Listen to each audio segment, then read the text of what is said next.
Hey traders, Raghee here, and in this free video we're going to cover the crude oil trade that we took yesterday after the Libya pipeline. And I mentioned the Libya pipeline because when you get news like this and the market, dare we say, overreacts to the movement that we're seeing in terms of any kind of news that in this case might be perceived as a significant supply disruption.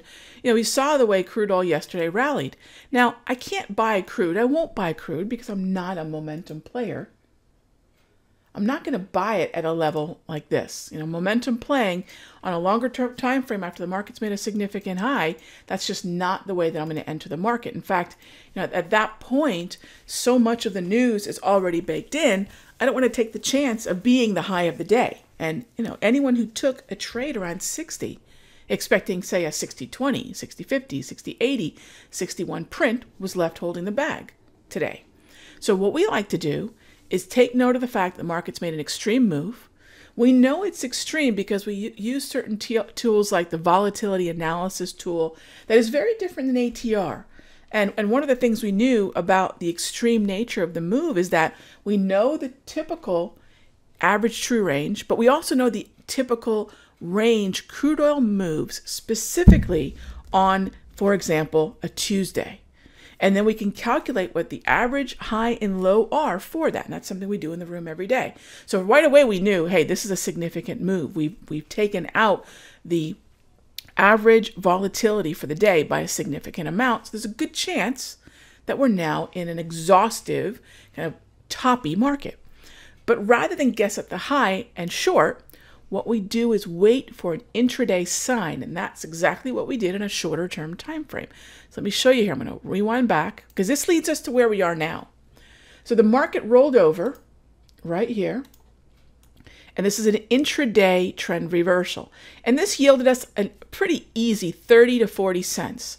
And again, that's not a random number that I'm looking for. I'm looking once again for the average, what we know is hourly price movement range. What's the average that we would see hour to hour in this market at a specific time of day? I mean, that's what kind of advantage we have when we use this kind of volatility analysis that we use every day in the chat room.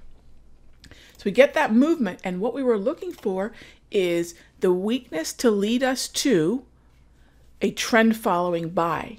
And I was looking mostly at the 120 or the 60-minute. And the 60-minute actually did finally trigger because, what we do know about crude oil is it is in an uptrend.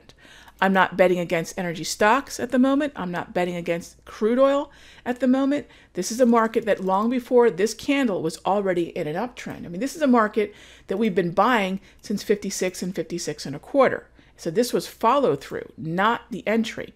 To find a new entry after a day like today, you follow the process that I just shared with you, which is acknowledge whether or not we've moved at an extreme, find a shorter term time frame that we can play an intraday trend reversal on, let that intraday trend reversal move lower to ultimately some sort of trigger on a longer term time frame. In this case, we looked at the 60 or the 120.